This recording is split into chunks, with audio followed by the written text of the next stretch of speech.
आप देख रहे हैं मिड कैप मंत्रा। हमारे साथ हैं एलकेपी सिक्योरिटीज के रूपक डे। रूपक से ट्रेड्स को समझेंगे, लेकिन सबसे पहले नजर डालते हैं इस समय के प्राइस एक्शन पर, जहां पर आज के सेशन में जो ट्रेडिंग हो रही है वो हरे निशान में होते हुए दिखाई दे रही है। कुछ सेलेक्ट पॉकेट से जहां पर प्रेशर देखने को मिल रहा है, लेकिन बाजार में कारोबार तेजी के साथ ही होते हुए दिखाई दे रहा है। निफ्टी जो सुबह स्ट्रेंथ बनी अब तक, उसको होल्ड करने की पूरी कोशिश करते हुए ½ % ऊपर निफ्टी कारोबार कर रहा है। 23,600 के आसपास फिलहाल ट्रेड करते हुए दिखाई दे रहा है। सिमिलरली बैंक निफ्टी हो या मिड कैप स्मॉल कैप्स हो, वहां भी लोअर लेवल से संभल कर कारोबार होते हुए दिखाई दिया है। निफ्टी बैंक 400 पॉइंट ऊपर ट्रेड कर रहा है। यहाँ पर एक आउट परफॉर्मेंस है, लगभग 1% की तेजी के साथ निफ्टी बैंक कारोबार करते हुए। मिड कैप्स भी संभले हैं निचले स्तरों से। मिड कैप्स अब इस समय बिल्कुल फ्लैट कारोबार कर रहे हैं। तेजी मंदी किसी तरीके का एक्शन देखने को नहीं मिल रहा है। सिमिलरली स्मॉल कैप इंडेक्स में भी फ्लैटिश टोन पे ही ट्रेडिंग होते हुए दिखाई दे रही है। मार्केट के ब्रेथ लेकर आते हैं और उसके बाद सेक्टोरल परफॉर्मेंस भी आपके सामने रखेंगे। एनएसई स्टैट्स आपके सामने 1184 स्टॉक्स ही हैं जो बढ़कर कारोबार कर रहे हैं। 1430 स्टॉक्स है जो कि गिरावट के साथ कर रहे हैं ट्रेड। ब्रेथ नेगेटिव साइड पर इसलिए दिखाई दे रही है क्योंकि मिड कैप स्मॉल कैप्स में आज वाइब्रेंसी या पार्टिसिपेशन आते हुए नहीं दिखाई दे रहा है।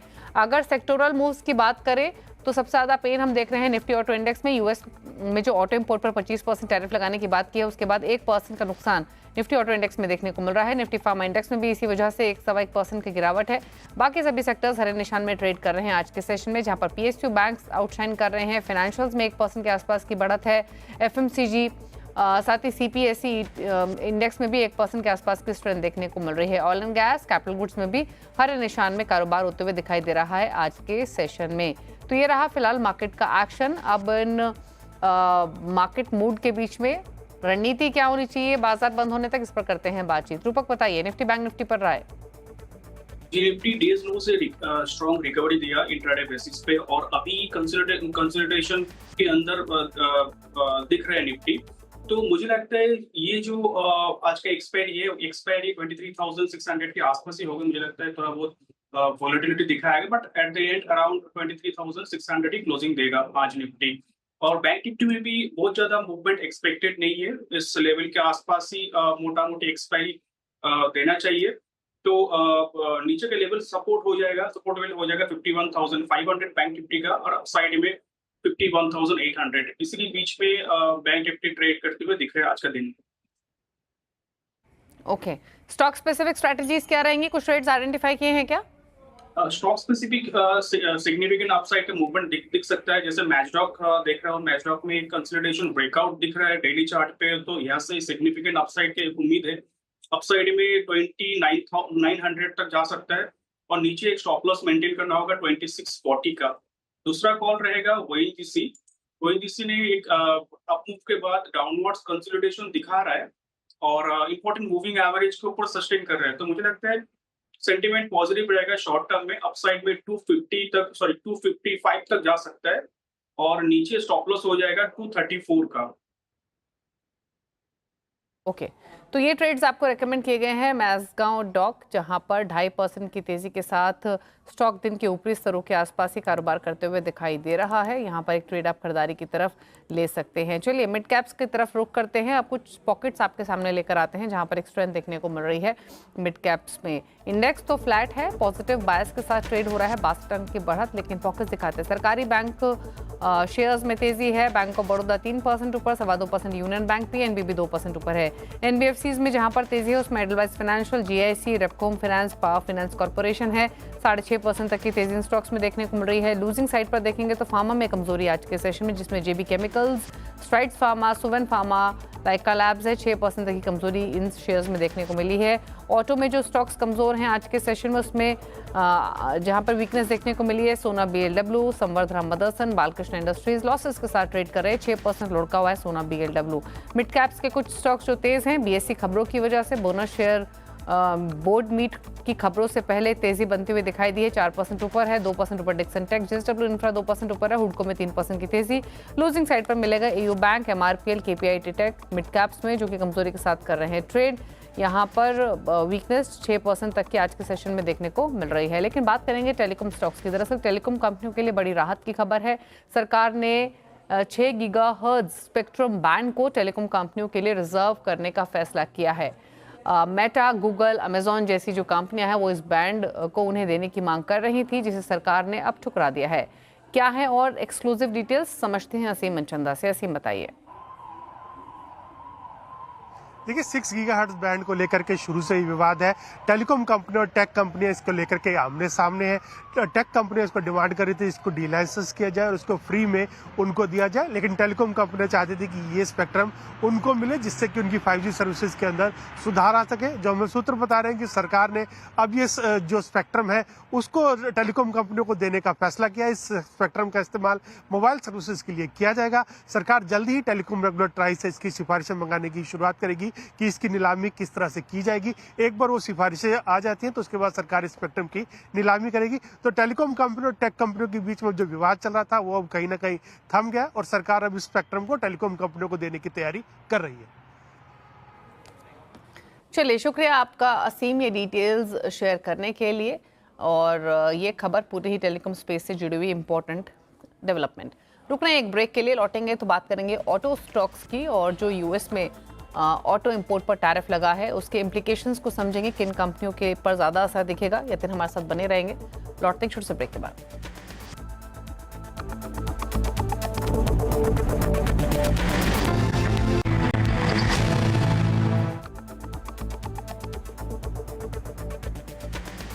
आप देख रहे हैं मिड कैप मंत्रा और मार्केट्स में कुछ स्पेसिफिक स्टॉक्स लेकर आते हैं आपके सामने और उन पर लेते हैं राय। हालांकि आज हमने फाइनेंशियल्स में एक अच्छा एक्शन देखा है, पीएसयू बैंक्स में अच्छा एक्शन देखा है। एक राय ले लेते हैं बैंक ऑफ बड़ौदा पर, 3% ऊपर ट्रेड कर रहा है।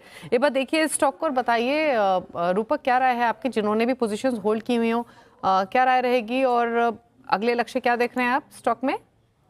जी, स्टॉक पे अगला लक्ष्य रहेगा 240 का, 240 तक जा सकता है शॉर्ट टर्म में और नीचे 219 का सपोर्ट हो जाएगा क्योंकि रिसेंट जो कंसोलिडेशन हुआ उसका लो 220 के आसपास, 219 का स्टॉप लॉस पे होल्ड करना चाहिए।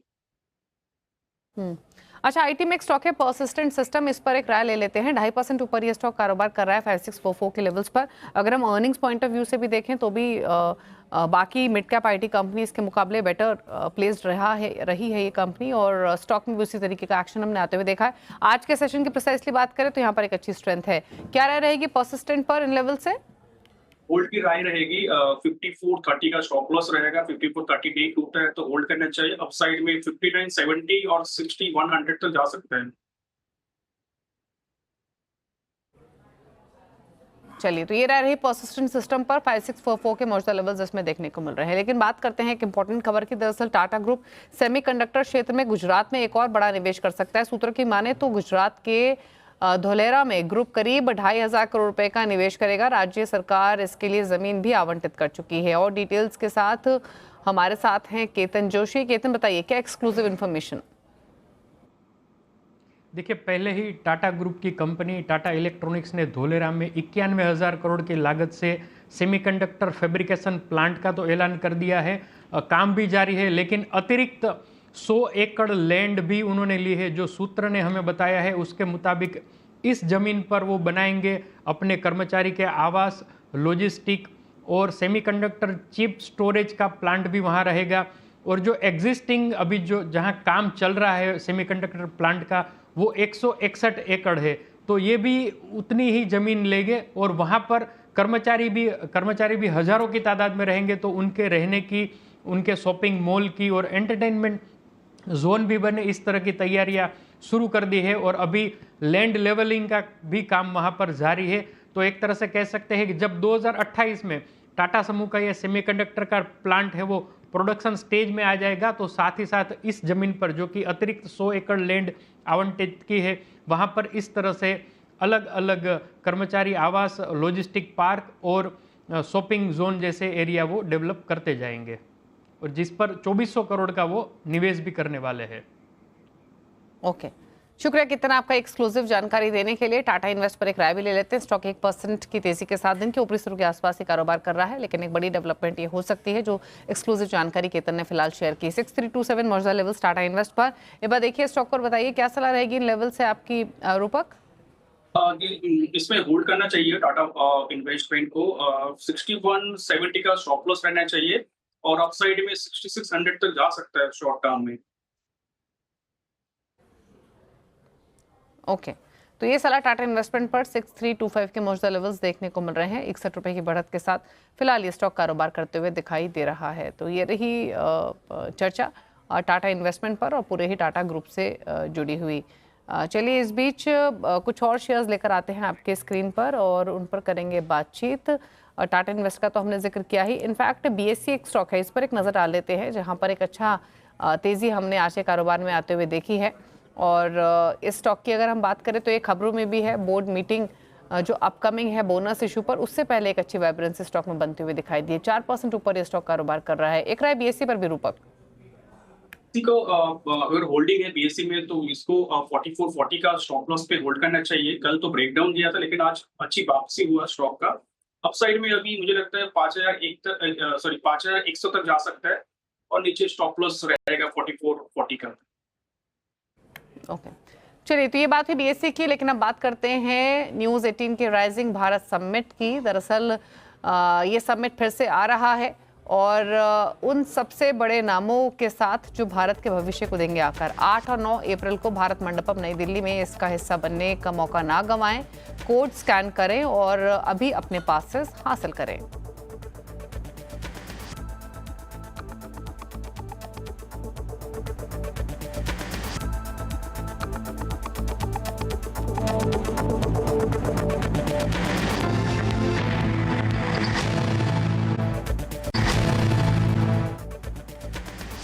आप देख रहे हैं मिड कैप मंत्रा और मार्केट्स दायरे में कारोबार करते हुए बढ़त के साथ हरे निशान में कारोबार होते हुए दिखाई दे रहा है। Mid cap small caps flat, लेकिन ब्रेथ मार्केट की गिरने वाले स्टॉक्स की तरफ थोड़ी सी ज्यादा इंक्लाइंड दिखाई दे रही है। निफ्टी इस समय 100 पॉइंट्स की तेजी के साथ ट्रेड कर रहा है। मिड कैप इंडेक्स बिल्कुल फ्लैट है सेशन में और सिमिलरली स्मॉल कैप इंडेक्स भी। एनएससी स्टेट्स आपके सामने 1430 स्टॉक जो गिरकर ट्रेड कर रहे हैं। 1184 स्टॉक्स हैं जो तेजी के साथ कर रहे हैं कारोबार आज के सेशन में। लेकिन बात करते हैं अब ऑटो स्टॉक्स की। दरअसल अमेरिका में 2 अप्रैल से ऑटो इंपोर्ट पर 25% टैरिफ लगाने का ऐलान किया गया है। ट्रंप के ऑटो टैरिफ के फैसले से किन भारतीय कंपनियों पर होगा असर, ये पूरी रिसर्च लेकर यतिन मुता हमारे साथ मौजूद है। यतिन बताइए। देखिए, अगर हम बात करें ट्रंप के टैरिफ टेंट्रम्स की, तो कहीं ना कहीं ऑटो और ऑटो एंसिलरी शेयर्स में आप आज भारी प्राइस एंड वॉल्यूम एक्शन देख रहे हैं। इनफैक्ट ज़्यादातर शेयर नुकसान के साथ ट्रेड कर रहे हैं। और स्पेसिफिकली टाटा मोटर्स से अगर हम शुरू करें तो क्योंकि लगभग 33% टाटा मोटर्स का वॉल्यूम जो है यूएस मार्केट से आता है, 25% टैरिफ का मतलब ये होगा कि जेएलआर की ज़्यादातर गाड़ियां 20 से 25% महंगी हो जाएंगी, जिसके कारण यूएस की बिक्री पे असर हो सकता है। इनफैक्ट 20% कंसोलिडेटेड रेवेन्यू का इम्पैक्ट ब्रोकरेजेस मान रहे हैं टाटा मोटर्स के लिए हो सकता है। शायद इसीलिए स्टॉक में आप 3-4% की शुरुआती तेजियाँ देख रहे थे, मंदी देख रहे थे। इसके अलावा मदरसन सुमी की बात करें तो यहाँ भी संवर्धना का लगभग 6 से 7% ग्लोबल एक्सपोजर यूएस मार्केट्स की तरफ है। अगर हम मेक्सिको के प्लांट की बात करें तो सबसे बड़ा प्लांट है यूएस के बाहर, जहां से एक सप्लाई होती है। और मेक्सिको पे टैरिफ लगने का मतलब ये है कि ऑटो पार्ट्स भी महंगे हो जाएंगे, जिसके कारण संवर्धन मदरसन के शेयर्स को भी इम्पैक्ट होता हुआ आपको नजर पड़ेगा। इसके अलावा आयशा मोटर्स बहुत ही छोटा पोर्शन यूएस मार्केट का एक्सपोर्ट का है, लगभग 2% सेल्स का हिस्सा है ये रॉयल एनफील्ड के लिए। लेकिन भारत फोर्ज और अगर हम रामकृष्ण फोर्जिंग्स की बात करें तो 25 से 40% तक का इम्पैक्ट दोनों ही कंपनियों में देखा जा सकता है, क्योंकि नॉर्थ अमेरिका से इतना रेवेन्यू आता है। हालांकि कमर्शियल व्हीकल्स और जो ऑयल एंड गैस फोर्जिंग्स हैं, इनके टैरिफ पे अभी तक क्लैरिटी नहीं है, तो शायद ये दोनों कंपनियां आपको नीचे के तरफ से रिकवर होती हुई भी दिखाई पड़ रही हैं। हालांकि बालकृष्ण इंडस्ट्रीज टायर एक्सपोर्ट करते हैं, लगभग 17% रेवेन्यू इनका यूएस मार्केट से जुड़ा हुआ है। और सोना BLW लगभग 43% और टेस्ला के बड़े वेंडर हैं, 43% रेवेन्यू इनको यूएस मार्केट से आता हुआ नजर पड़ता है। तो ये वो शेयर्स हैं और ऑटो एंसिलरी कंपनीज हैं जिनका बहुत बड़ा यूएस एक्सपोजर होने के कारण आज शेयरों में ज़्यादातर आपको गिरावट देखने को मिल रही है।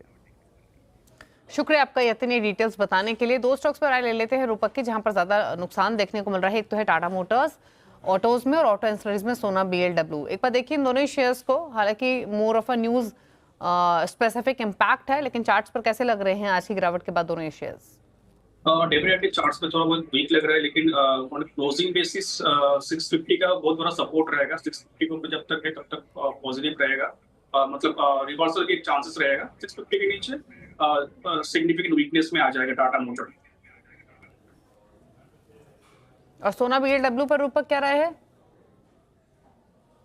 सोना BLW पे स्टॉक ने ब्रेकडाउन दिया, क्लियर ब्रेकडाउन दिया। मुझे लगता है यहाँ से वीकनेस और बढ़ सकता है और नीचे 420 तक जा सकता है।